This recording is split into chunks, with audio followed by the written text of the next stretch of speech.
Hi there, how are you? Liba here to answer the question that y'all might have. How do I tame my kids' angry outbursts?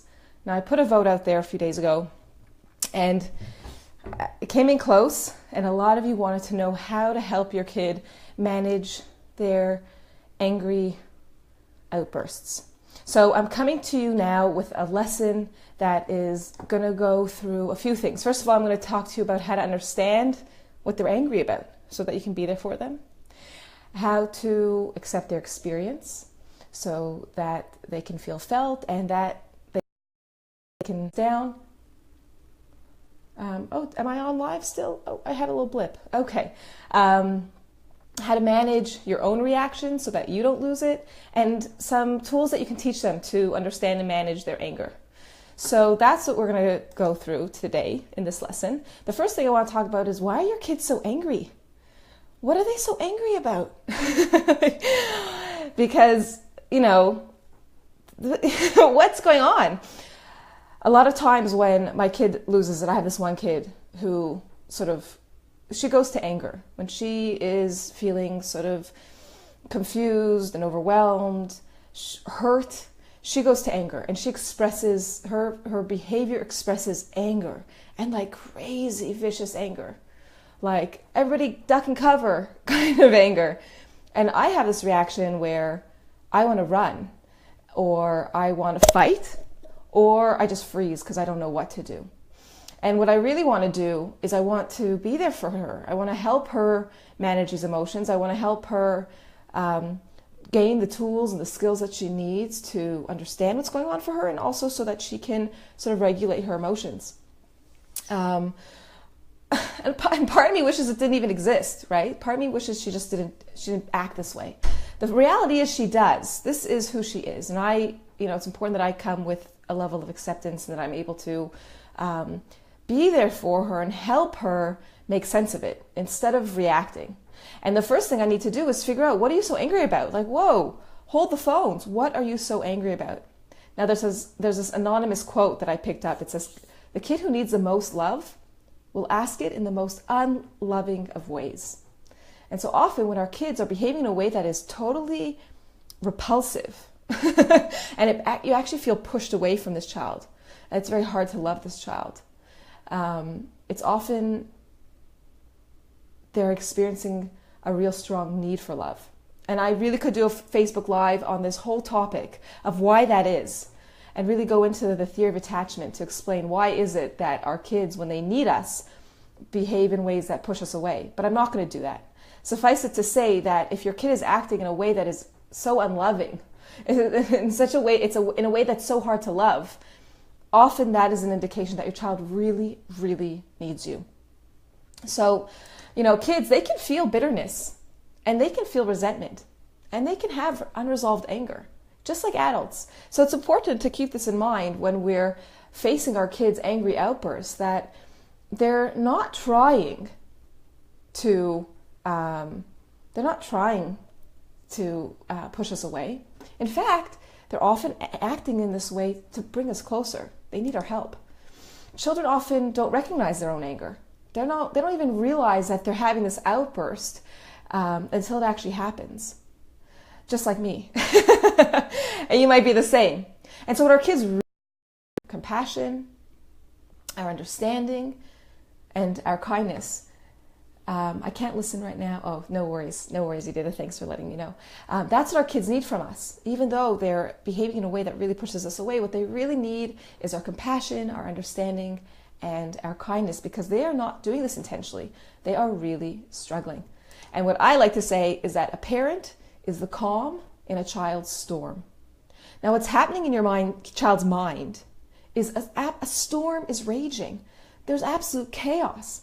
And like I said, they don't know that it's happening. They're not aware of it. They're not consciously acting out an emotional experience. They're just totally losing it.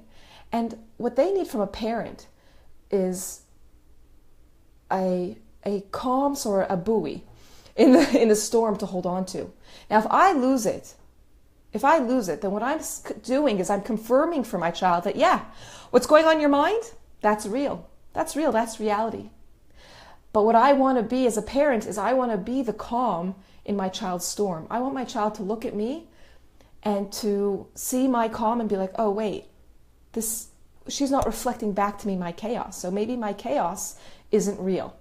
Now this isn't conscious. This is an unconscious development as a child is making sense of the world and themselves and relationships and how the world works. They turn to us to indicate, what's going on here. I always give it the comparison as like a traveler who goes out on a ship, and the ship is shipwrecked in a storm, and this person is washed up to the shore of a foreign land, and they just don't know where they are, and they don't know the culture, and they don't know the language, and they don't know how anything works. And they really they pick up information from their environment to get a sense of how do things work here? How does this go?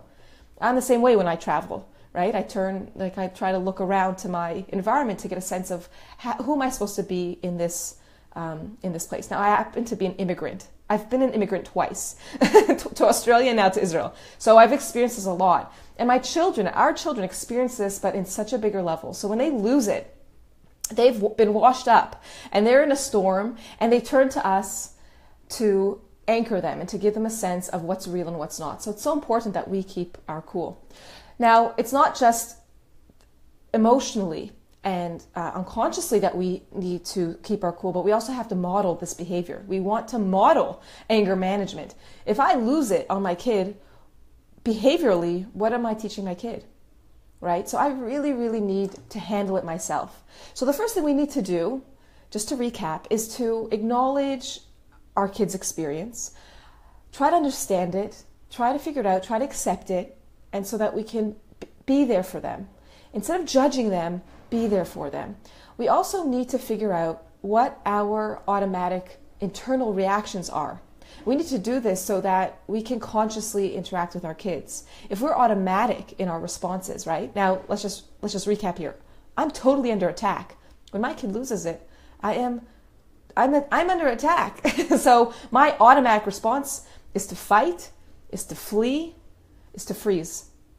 So I'll fight her. I'll argue with her. I'll try to convince her out of it. I'll try to fight this anger as opposed to just being with the anger, and trying, and being productive with the anger that is here instead of running from it or fighting it. So it's really important that I'm aware of my internal reactions so that I can control them, right? If they're out of my awareness, they're out of my control. So it's important that I ask myself, whoa, what's going through my mind here? And what feelings are coming up for me? And often I'll check in with my body to see what sensations I'm feeling as a litmus test for my emotions if I can't really pinpoint what it is. And obviously, these are 3 very important questions, but these are questions that you have to really work through to figure out what thoughts are going through my head. Well, we're not usually very conscious of our thoughts. There's sort of this automatic stream of commentary that go through our mind, and we don't, unless we pay attention, we don't really know what's going through our mind. And not only do we not know what's going through our mind, we don't understand it. So often my kid will freak out, and with some introspection, I realize how unsavory I find that behavior. I judge that behavior. I don't think it's okay. But when I bring consciousness to those thoughts and those beliefs and these expectations of my child to be good, I realize, wait a minute, that's not realistic. That's not the type of parent I want to be. But I'm only able to come to that conscious realization when I reflect on my thoughts and I reflect on my expectations and my beliefs.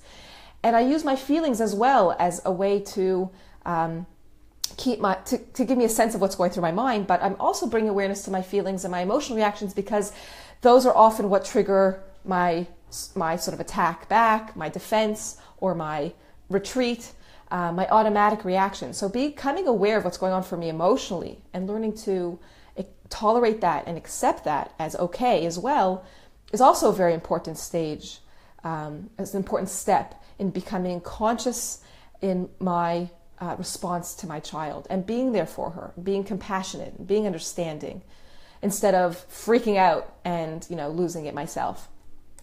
Now, we also have to teach our kids tools, right? I mean, it's all well and good. I see where you're coming from and I see where I'm coming from, but I know that parents need tools. I need tools, and it's what I hear in workshops.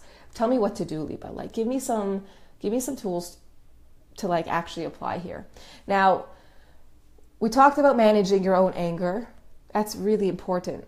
Showing compassion, understanding, and acceptance, super important. Now, remember, as a little side note, acceptance does not mean consent. I know a lot of parents sometimes struggle with this because they're like, well, if I accept my kids' anger, I'm sort of consenting to their behavior, which is not, they're not synonymous. They are mutually exclusive. You can accept your child's emotional experience and you can help them figure it out and figure it out for yourself without consenting to their behavior. Like, no, it is not okay for you to throw a chair. I am not okay with that. But I see where you're coming from. And we can keep those things separate. And we have to identify our kids' triggers and early warning signs. That's a really important tool. And also teach them calming techniques. So triggers and early warning signs, they help us stay calm and compassionate. If I can tune into what's really at the bottom of this. And it also helps me help my kid. It helps me focus in my intervention, because if I can identify early warning signs, it helps my child to become more aware of their feelings, which in turn gives them more opportunity to control their responses to these feelings, which is what I mentioned just earlier. If I'm aware of what's going on for me, I'm in control of what's going on for me. And if I can help my kid recognize what's going on for her before she loses it, then she can develop her own self-awareness. So that she can become more in control. Now, this isn't an overnight exercise. None of this is. Parenting is not overnight. This is why, I coined this project, Motherhood in the Making. It is a work in progress, and so are our children. And, this is not there are no quick fixes here. But figuring out what is at the bottom of it can really help you be there for your kid and teach your kid how to recognize what her triggers are or his triggers are. Now, we don't do this in the midst of a meltdown because, hello, if you have a kid who loses it, that's not going to work. But we are paying attention so that we can, after the fact, help our kids sort of process it when the energy and the tension sort of calms down. We can go in and we can sort of process that and be like, what happened there, And, I notice this happens when she takes your things, or, when you're hungry, or I notice these things. What do you think?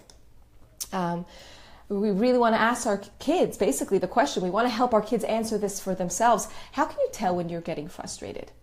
And we can ask our kids these questions. And obviously, as I mentioned, it may not be obvious. I shouldn't say obviously. But let me tell you, it's not something that happens overnight. These are conversations we keep having. If this is something your kid is struggling with, this is a conversation you're going to keep having with your kid. I'm always talking to my daughter about, after the fact, what was going on for you? What happened? Now, she doesn't pay attention. She doesn't care because she's over it already. But I try as best I can to make a conversation about it. I'll ask her open-ended questions, what, why, where, when. I'm careful with why, because why can sometimes be interpreted as a criticism. Like, why did you feel that way? I'm not going to why a feeling. I might ask why a behavior, but I will ask it as in, what was going on for you? What was your reason for hitting her? Or you can throw in a why, see what happens. But in general, I'm shy of whys because of the criticism that can be attached to them. But I sit with my kid and I process it and just notice things and ask her about it. And we use other tools. Like I'll say to her, the other day I sat with her and I said, hey, you want to hear a game? You want to see a game that I just learned? And a game, yeah. Play with mom? Absolutely, I want to play with you. So I showed her this game, and I'm going to show you the game too. You can maybe play it with your kid. And I said, so I didn't actually name it at the time. I was just like, I learned this game. Check it out. So here's what you do. You pick up your hand, and then you use your other finger to trace your hand. And every time you go up your finger, you breathe in through your nose. And every time you go down, you breathe out.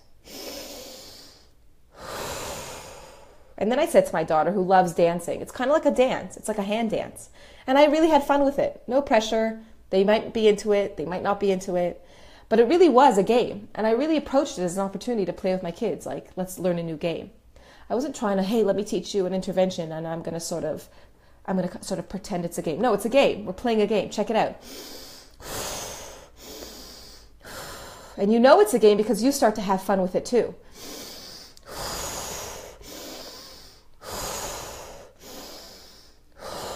Okay, you try. And you tell your kid, try. You want to give it a shot? And my kid, surprisingly, was like, yeah. She was totally into it. And it was awesome. And then I actually taught it to my other daughter, my 4.5-year-old. And then we did it in bed before sleep, when we were sort of winding up lying together at night at the end of the day. And so that was a really cool technique that I learned. I was like, oh wow, this works. This is really cool. Now, it's not so much an intervention. This isn't something that you would do, as I mentioned, when tensions are high and your kid is like holding up a chair. That's not when you would do it. But you would do it, and you would try to practice this whenever you can, play with this, because it's a prevention. It's training your kids. It's first of all giving your child this experience of play with mom, which is great and builds connections. It also gives your kid an experience of just the calm that comes over us automatically when we breathe. It also trains your kid's brain. It's an exercise in mindfulness, paying attention to the breath, the up and the down. It helps your kid train their developing brain, the part of the brain specifically that is responsible for calming these emotions, for bringing us back to the present moment, for gaining clarity when you're in this sort of tension and stress, and suddenly you're like, whoa, wait a minute, big picture here, this doesn't actually matter. That's the prefrontal cortex. That's the part of your brain that allows you to sort of calm down in these crazy moments. Our kids have this part in their brain, of course, they're born with it, but it's not as developed. And this is an exercise that helps our kids exercise it and strengthen that part of their brain. So just teaching them about breathing, which we all know empirically, we know sort of it's in the pop culture, but empirically it's been shown to help regulate emotions. So that's a tool that you can actually introduce to your kid, and of course not as an intervention as much as a prevention, something that you could do with your kid and test, and even say, this is something that really helps me when I feel irritated, is to breathe it out and to calm down. Now here's the points to remember just to close up this lesson. I've mentioned it before, I'm going to say it again. There's no quick fix here. So when your kid loses it and you're like, oh my God, what the hell's wrong with you? Why can't you just stop? There's no quick fix here. And we're not trying to stop it. We're trying to, when we talk about behavior, we talk about frequency, intensity, duration. We want to reduce that. Stopping it is unrealistic, and that's an unfair expectation. And if we're coming in with that expectation, that's okay. Bring your awareness to that. If that's something that's there unconsciously, know that that's not reality. That's a belief that you've brought with you from your past into your present day life as a parent, and it's just not realistic. So thinking that our kid's just going to stop is not a fair expectation, not on them and not on. What we want to do is we want to come to accept that this is the. And like I said many times, I'll say it again, we don't try to intervene when emotions are running high, other than keeping your kids safe. Because a lot of parents have said to me, yeah, but my kid will hit and they'll fight and they'll scream. Of course, you're going to intervene physically to prevent your kid from hurting themselves or anybody else. But any interventions other than listening and reflection and being present and understanding and helping your kid to know that you're there and to calm them down is generally ineffective. So you have to be conscious about your interventions and be sensitive to where your kid is at when you try to intervene. Because obviously I say obviously, but I don't think it's so obvious for me. Maybe it's obvious. When I try to intervene with some sort of, cool tool, and it doesn't work, it can sometimes make me irritated that it didn't work. So just be conscious about what you're trying to do here. And ultimately what you're trying to do is just be there for your kid. You're trying to be the calm in their storm. Now, if life is a classroom, you are the teacher. And it's important that you demonstrate to your kids anger management, keeping yourself cool, keeping yourself calm, keeping it together, being there for them, mirroring for them that you get it, you see it, and they're okay and you can handle it. And with that, over time, they will create they will have an understanding it'll be wired into their brains through these experiences that they can handle emotions, because you can handle their emotions. And these emotions, though they're big and sometimes scary, they can be handled, and we can tolerate them. And so that's our job as parents, to manage our own reactions, help our kids manage theirs, teach them preventative measures, understanding their experience, and helping them to learn calming techniques, to know that there are things we can actually do. So I hope this was helpful for you. Let me know what you think about this. If this resonates with you, tell me about your angry kid. Tell me about these outbursts. If you have any questions, please leave them in the comments below, and let me know what you think. Thanks so much for joining me for this video lesson, and I'll see you in the next Facebook Live. All the best. Bye for now.